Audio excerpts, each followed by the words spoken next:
On today's question of faith, when it comes to priestly vocations, is it all about the numbers? Hey everybody, this is Question of Faith, and I am Mike Hayes. I am the Director of Young Adult Ministry in the Diocese of Cleveland. And I'm Fr Damian, the Vicar for Evangelization. And I'm Father Eric Garris, currently the Assistant Coordinator of Vocations for Diocesan Priesthood and Recruiter for Borromeo and St. Mary's Seminary, and soon to be, come January, the official Director for Priestly Vocations and Recruiter for blah, blah, blah, blah, blah, all that good stuff. It's the longest title in the history of titles. I think it is. Really I don't know nice. how many words it is. And why did you start out by saying currently?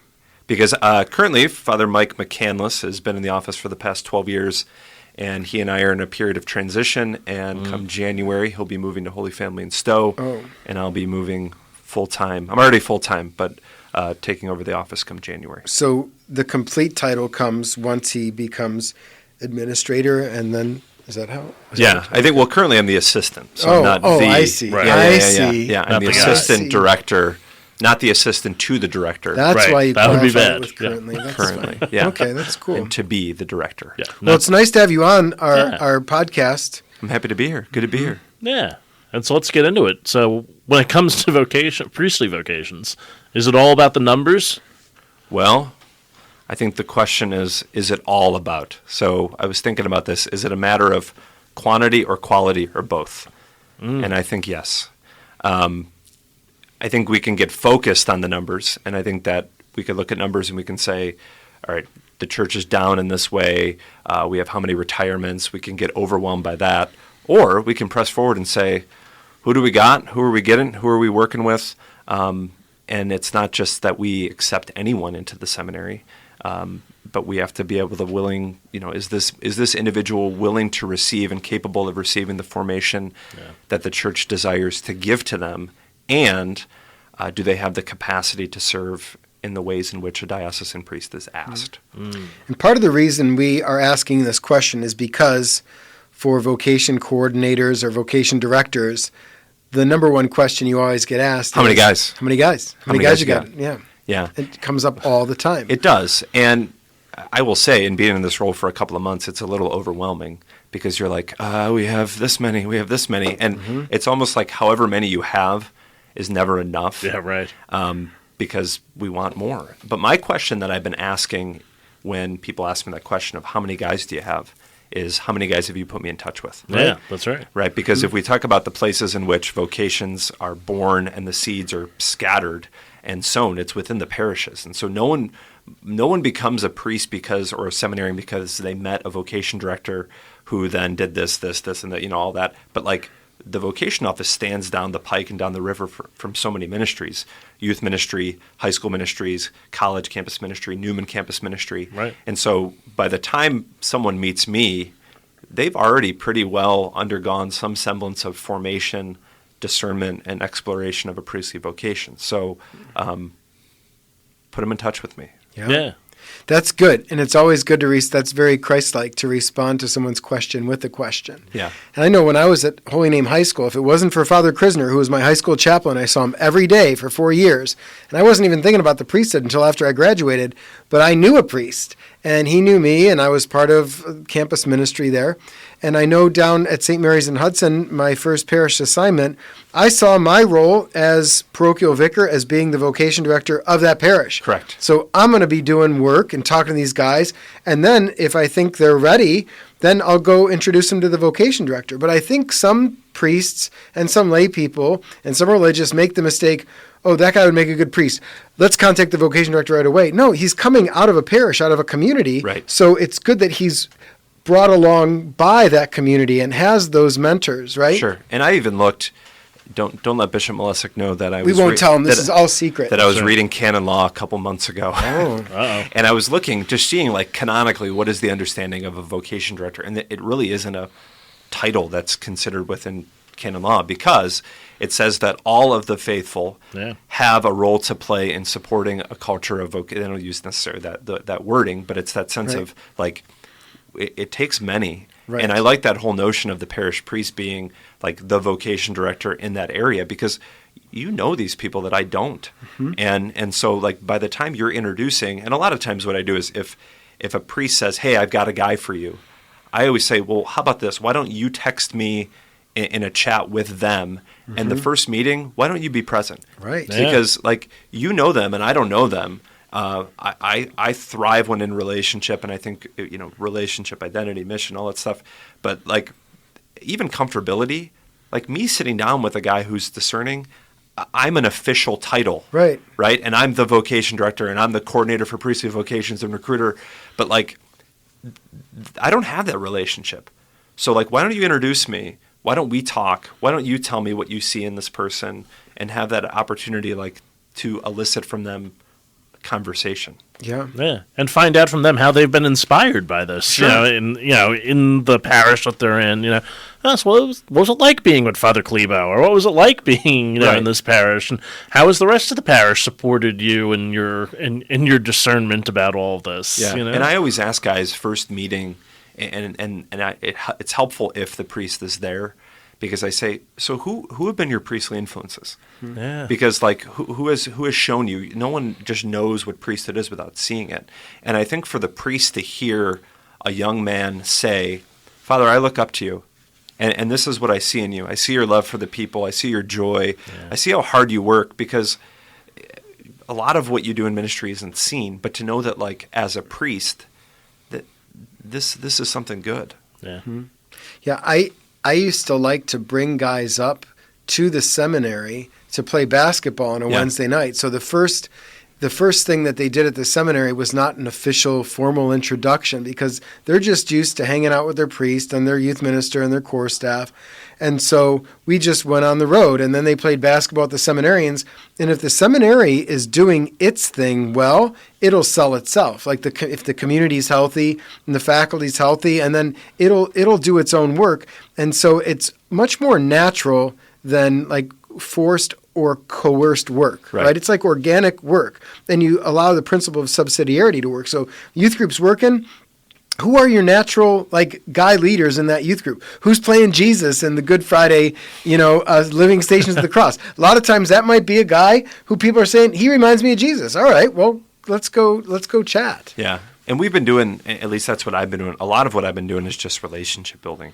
Like I was in a parish, 2 different parishes, and that becomes your community. And in many ways, like the entirety of the diocese becomes my community. And it's a matter of getting to know who are the youth ministers, who are the campus ministers, who are the people, who are the major players, and who are the major players in their ministries as I'm meeting with X, Y, and Z kind of all throughout the diocese, and then also bringing them up. So a couple weeks ago, we had Hoban High School came up to the seminary, did a visit for the day. They hung out, they had lunch, they went to class. Like I think, at least for me, when I was discerning, it was being invited up to play basketball on a Wednesday night. Yeah. Father Ryan Mann was at the youth group at Our Lady of Mount Carmel, and for me that like blew my mind, like to see this is what their life is, because people, I think they know what a priest does most of the time. I don't necessarily know if people know what a seminarian does or what their life looks like. Yeah. So it seems weird to them. Yeah. Yeah, and we're recording this during Vocation Awareness Week, and it's just it's about awareness. Like I think seeing, encountering, like being a part of it, not just having the idea. Right. Tell us about the little event you had this past weekend at the seminary. Right. So this Family Day? This past weekend we had Family Day, and we had about 160 was the number that we wound up with participants, in addition to the faculty and the seminary staff. And it was a whole part of just like, the seminary is a pretty mysterious place. Like I grew up in Wycliffe. I grew up playing t-ball at the seminary. The first time I stepped foot inside that building, I was 18 years old. And like I had never known what had gone on there. And just to let people know, like, this is who we are, this is what we do here. And so it was a pretty simple day, 3 hours long. People came in, they got a tour, they met the faculty, they met seminarians. We prayed together, we had dinner, we played games. There was a ton of young families, and that was our whole thrust. Like, we do a lot with youth groups, and we do a lot with different, programming events. But for young families who are, in many ways, like, that's the place in which a lot of seeds of vocation are sown, to invite them in and to say, this is us, this is what we do. And we had Deacon David Hoynatsky, who, God willing, will be ordained this upcoming year, talk about what it was like to have his parents support him. And I think a lot of times we hear the seminarian stories, but we don't hear the parents. Yeah. So we had his parents, Pete and Jean, talk about what it was like to have a son in formation, how you can support your kids in vocational discernment. It was huge, and we want to do more because like it went well and it was fun. And oftentimes the resistance is not so much on the young man's part, but his parents' part, especially with college seminary, because I want my kid to have a college experience, and maybe later on down the line we'll encourage it, but not now. Yeah. And the feedback that I got, I invited a number of friends, and they invited friends, which is, I think that's how invitation works. Right. Friends invite friends. But people had texted me back and said, the boys had such a great time. They've not stopped talking about this. And the cool thing was, we have the little vocation poster. They went through the poster and like we're talking about an interaction with each and every one of these guys. They're like, oh, he was doing the gritty when we were hanging out and playing basketball. Oh, and he has 3 guitars in his room. And they didn't seem like seminarians. They seemed like college guys who love Jesus. And I'm like, that's what they are. good. Yeah. So like, but for a 12-year-old or a 13-year-old to see that, it plants the seed, and it's like, this isn't all that different. Yeah, there's different facets of seminary life, but like it's a house of formation, it's a house of discernment, and if there's an openness or at least a crack, like let's explore this. Which explains why some of our major feeder parishes that are constantly giving guys to the seminary, they do so because the younger men in the parish and the families are seeing, oh, this is a seminarian. He was from our place, and he's a seminarian now, but we know who he is, and it's not, I mean, there's still always a mystery to discipleship, but okay, we could get behind that, and it's not that hard to see myself doing that thing. Right, So, and it's culture, and I know you're a bit like people create culture, and like if people are participating in a culture of vocations, then a culture of vocations is built up by people. So if you get 1 and if you get 2, you'll probably get 3, and if you get 3, you'll probably get 4. Yeah, that's it. So we talk about numbers, and I don't necessarily know, like, do numbers matter? Yeah. But does culture matter? Yeah. And what is Yeah. culture based on? People having a willingness to move forward with this. Right. It's like anything else in the parish when you think about it, right? I mean, you have a culture for your RC, soon to be OCIA, right? You know, it's like, well, we only do this once a year. No. wait, This what is that this- O for now? Order. Oh, So it's going order from is a right? collection of rights. Oh. Because there's more than one right cool. in RCIA, right? So, yeah. You said that once before, and I never thought to ask. So, order of Christian initiation. Yeah. Sorry. Yeah. No, it's okay. But that's the kind of thing, right? Is like, well, when you start to see these candidates all the time, then you're like, oh, wait, there must be something to this. And then at the same time, it's also, well, how do I get involved in this? How do I help these people along the way? And how do they help me? How many people have always said, like, wow, I wish I had something like that. Like, they studied the faith, and they really know what they're talking about. I need that. You know, it's the same kind of thing, I think, with seminarians. They're like, well, I could see these guys really developing a faith life and a prayer life and everything else, and that's something that I kind of crave for myself. Yeah. So how do I do that? You Yeah, know? and I even think, and as you're talking about the parallel with parish, like I know in having been in parishes and running RCIA, soon to be OCR or whatever, I don't even know. You use the abbreviation. OCIA. Ham. Just replace the O with the R. Yeah, and like the conversation among priests is always like, how many people do you have in that's our, right. how many baptisms? And I think part is like ministry is such a weird thing that like so much of it is planting seeds that you don't necessarily see the fruit of. But when you can attach yourself to a fruit, which isn't like a concrete number, it's like, oh, I did something. We have this many people. We did this, you know? But like, I think of what we did at that family day, 160. Seeds were planted. What's going to become of that? I don't know. Yeah. So, in the question, the word all, is that right? Do we have all in there? What was the question of the day again? The question was, when it comes to priestly vocations, Oh, yeah, is it only is about it the numbers? only about the numbers? Yeah. So it seems it's not only about the numbers, but if you don't have numbers, if people aren't showing up, then you don't have anything, Yeah, right? right, So yeah. we're at a place at our seminary. These numbers are public. We're at 20 guys at our college seminary right now, which is the lowest we've been. Now, part of that is the COVID business for sure, and part of it is some other things that have happened. But I think we could run at Borromeo like at a healthy 40, 45. Like that would be what I think we could do. And actually, Father Garris I asked him this summer, I'm like, how many guys have applied? He's like, how many guys have you given me? And I said, I've given you 8 names. Yeah. Because I worked totally leggy in this summer, and there were 8 guys that we thought would be good seminarians. So, but that was good. And you got to push guys, because people say, how many guys you got? And then you can say, how many have you given me, man? So, because there's some parishes who haven't given us a seminarian in 25, 30 years. Right. And others who give us one every year. Like we have a parish, I think the freshmen at Borromeo this year, we have 4 brand new guys come from 3 parishes, or if you want to break it down, from 2 youth groups. Yeah. Yeah. And that's, I mean, there are places in the diocese where I'm there weekly because I'm meeting with candidates and you know, I'm in a parish office and they're like, who is this guy? Do we have to pay him? I'm like, well, you do already. But like, it's like these are the places where, you know, our bread is buttered because like there's a culture there. And I think part is saying, yeah, we've built a culture, but like, how do we sustain this, and how do we sustain this moving forward? Because it is a new era. It's right. and not just a new era and like, oh, I'm in the office, but like, I think the reality is COVID and like that's done a lot. It did a lot with youth groups. Youth groups weren't meeting. Right. Kids, like you talk about, like one of the appeals of Cleveland is like we have our own seminaries. We have our own college seminary.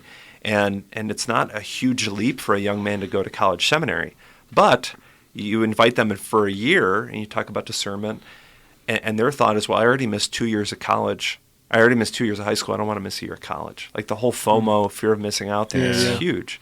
But I also want to say too, and I said this earlier, like what I want to do as a vocation director is help people come to a decision in which in freedom they recognize either Christ is calling them or Christ is not.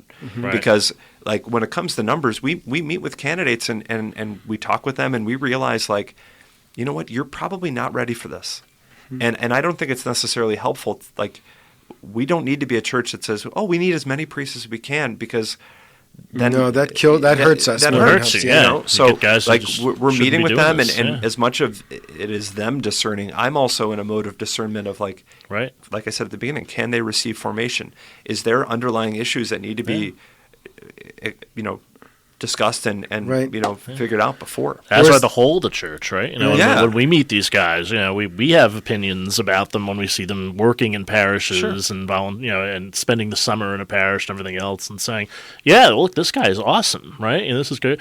Or got 1 or 2 concerns about this guy. Yeah, and if the concerns are there, we address them and you know, we let them know, like, hey, let's touch base in 6 months, and we want you to do this, this, this, and this, and prove that you're, you know, willing to take steps forward, prove that you're willing to be formed and to receive the formation the church desires to give to you. Yeah, because although the seminary is the primary, well, the Holy Spirit is the primary formator of candidates working through the seminary, but according to like PPF 6 and the new Ratio Fundamentalis, it's the whole diocese that's working in formation. The whole church is working in formation of a priest, more specific in certain areas or with certain people for sure. But yeah, it's really important work, and we don't want just anybody. We want people that the Lord has called to serve. Right. And we reject some, or maybe don't give the application, or maybe after a couple of years in the seminary, let a guy know, you know what, this isn't for you. So, but you're free now that you've discerned it, and you can go, you know, find out what the Lord is calling you to. And that's good for the church. Yeah. And other guys to say, we really think that the church is calling you to this. So that gets into a whole nother podcast. Right. And it works the other way too, right? You know, the guy sometimes will say, you know, I don't think this is for me. Yeah. You know, I've discerned this, and my heart's leading me somewhere else, and I'm out. You know, that's you know, thanks for the formation help. Right, you know, you've helped me discern this well, and now I know I'm called to something else. I know all analogies limp, but I think this one's helpful. If you come to Borromeo Seminary, it'd be like you are dating a girl, right? You're in a serious relationship. St. Mary's Seminary, it's more serious, so you'd be engaged, and then once you're ordained deacon, priest, you're married to the church, because as deacon, you make your vow of celibacy. I don't think that's a perfect analogy, but there is no such thing as a perfect analogy. But there's also the sense that like vocation is formed within relationship. Right. So whether it like marriage, like, you know, Mike's a married man, like I'm sure you discerned within that relationship, like you don't just hop in and now you're married. Right. Yeah. How long did you and your wife date for?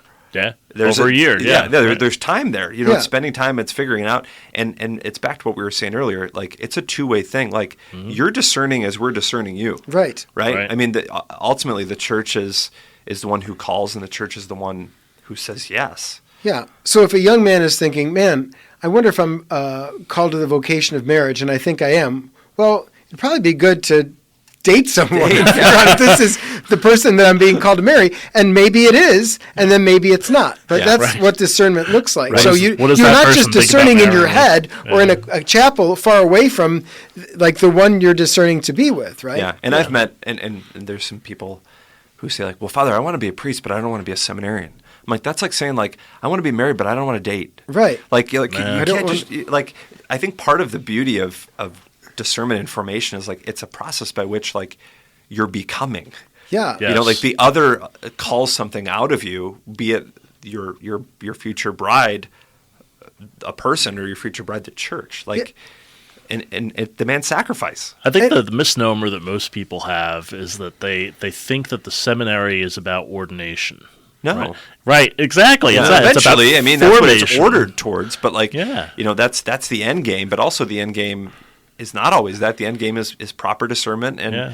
you know, think of friends that we have that have discerned that it wasn't for them, and they're living their vocation of marriage, and, like, they're killing it. Right. They're awesome married people. The purpose of the seminary ultimately is to conform you to the person of Jesus Christ, right? To right. make you a disciple. And if that discipleship is calling you to priesthood, especially with some qualification. Obviously, you're called to the seminary if you're thinking and discerning priesthood, but you're being configured to the person of Christ for sure.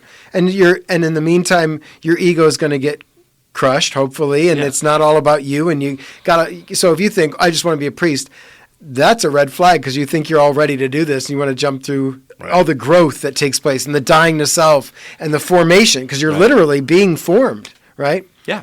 But you have a formator, and I think the community, like, calls a lot out of you. It'd be like someone saying, I want to go play in the NBA finals and win, but I don't want to play the whole season or practice or get to Right. know my teammates or anything. Or even, like, I want to play in the NBA finals, but, like, I'm not going to play college basketball or high school. Like, I'm just going to play the final. Like, Right. it's a weird, Yeah. you know, it's like, Yeah. You have to be willing to be formed. Sure. I think I had to learn that in my, in my vocational call to the diaconate. It was like, because what's the question everybody always has? Everybody's question says, well, how much longer do you have to go? Right. Yeah. And so my answer to that all the time is, they'll tell me when I'm ready. Eternity.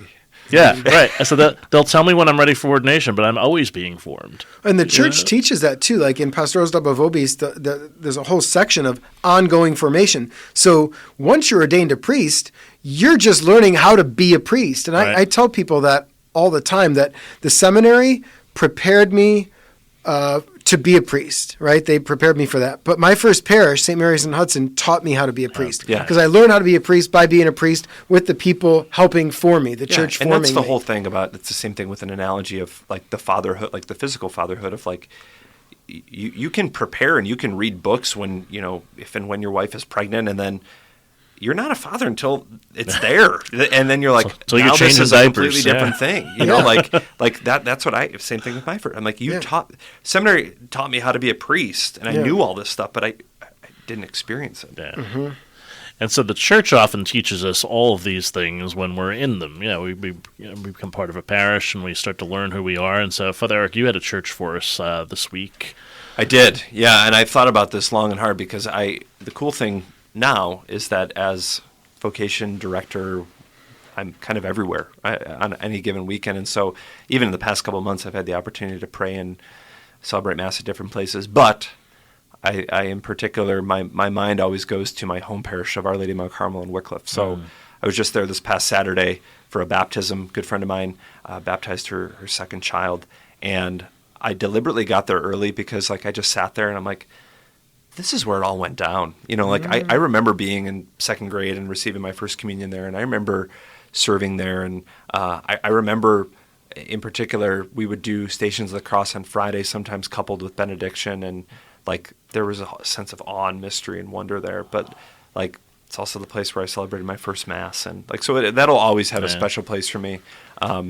And plus, I think the crucifix at Our Lady of Mount Carmel in Wycliffe is the best in the diocese. Oh, I think the one at Mount St. Joseph Nursing Home is better. I've not been there. Oh, well, go there. But they're very similar in style. Yeah, Mhm. yeah, it's a big Jesus. I voted at your home parish this morning. Yeah, At Our Lady Mount Carmel. Yep. I voted at the old stone church down the road. Oh. I even have my sticker today. You do? This is the funny thing about Father Garris. So he lives downtown, but works at the seminary.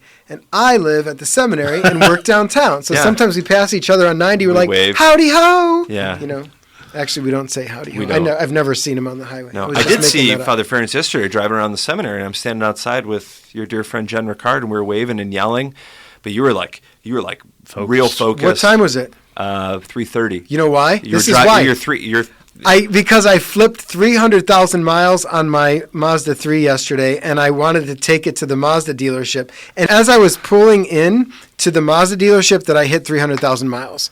I So thought that you were was just going to exciting. drive around the circle until you went to 300,000. No, I actually went. I passed 618 or 518, whatever that. Out in Mentor. Where's the 6:15. 615? I passed 615, went to Mentor Headlands, drove back, and then I thought I'd be right within the mile and it was literally as I was driving into the Mazda dealership.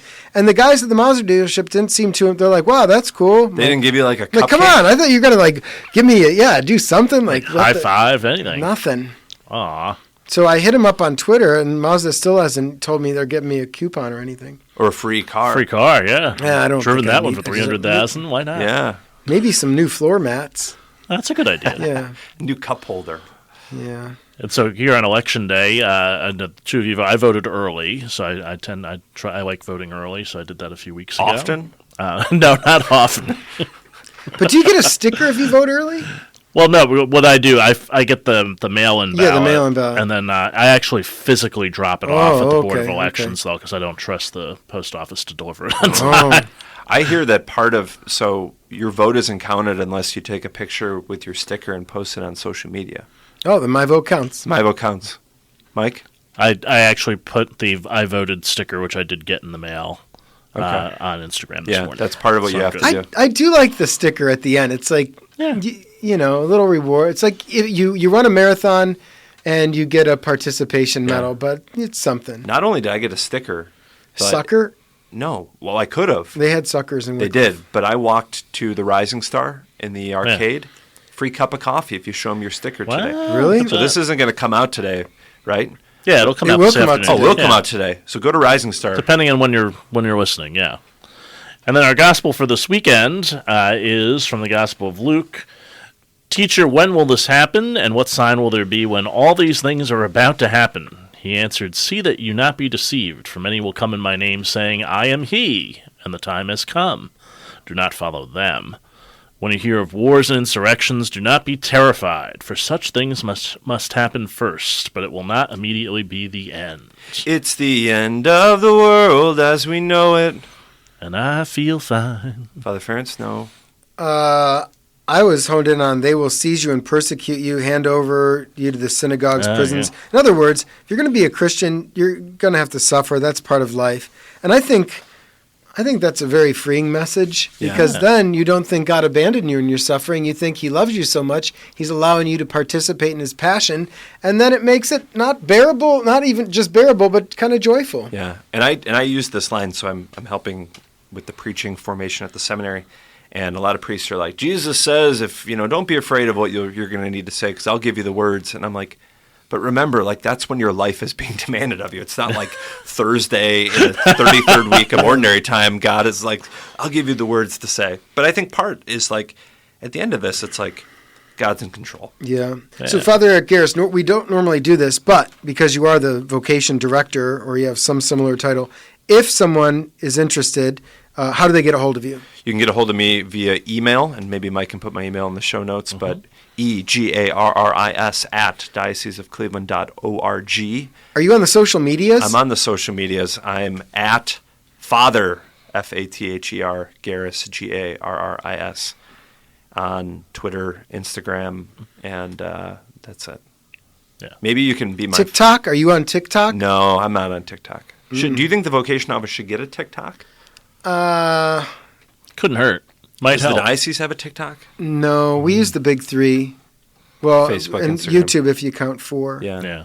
But I don't know. All the kids are on TikTok, so if you could do something creative to get, I don't know. Yeah, but isn't it all like dances? Yeah, you're a good dancer, though, aren't you? No. Oh, I thought you did the line dances. Right. Cotton Eye Joe comes on. You watch out. And the electric slide.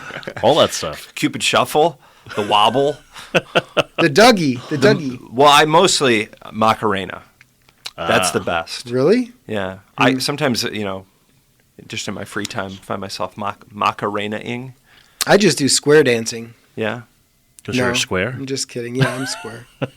We did that in grade school, I think, or high school. Exactly. Come on now, do-si-do now. You could be the caller. That would be good. That'd be great. Maybe we'll do one of those at Theology on Tap, square dancing at Forest City Brewery. Which is coming up next week. So a week from today, we'll be at the Theology and Tap. Yeah. Father The Garris Reverend will be our Kevin host J. Klanowski is delivering. You know what? I can't on the go. Eucharist. Yeah. Aw. It's okay. I think, don't we have the Adoration and Rosary? Oh, yeah, at that's Catholic right. It's the same Cleveland? night. Yeah, So- that's right. I'm Well, going to go to that if Thursday. you're listening, since Father Ferenc can't go, someone can go in persona Ference. Yeah, in persona Ference. Whoever wants to do it can do it. Talk a little bit about that event you just mentioned at the Black Catholic churches. Oh, yeah. So in the Diocese of Cleveland, we have some really exciting news because Sister Jane Nesmith is coming to Cleveland to be the new director for Black Catholic ministries here in the diocese. And one of the first things we're doing for the Eucharistic Revival is we're going to be visiting our 4 predominantly Black Catholic parishes who are hosting Rosary and Adoration. So we'll put that in the show notes too. And all are welcome, all are invited to come out. It'll probably take about an hour. And in maybe some churches that you haven't seen. So maybe in church next couple of weeks, we'll talk about some of these. Yeah, it'll be great. It's St. Al's Thursday, I think I'm going. Correct. Right? Yes, Yeah. I'll probably be going to that as well. Cool. All right, so that's our show for this week, and this is Question of Faith. I'm Mike Hayes. I'm Father Damian Ference. I'm Father Eric Garris. And we'll have more for you next time.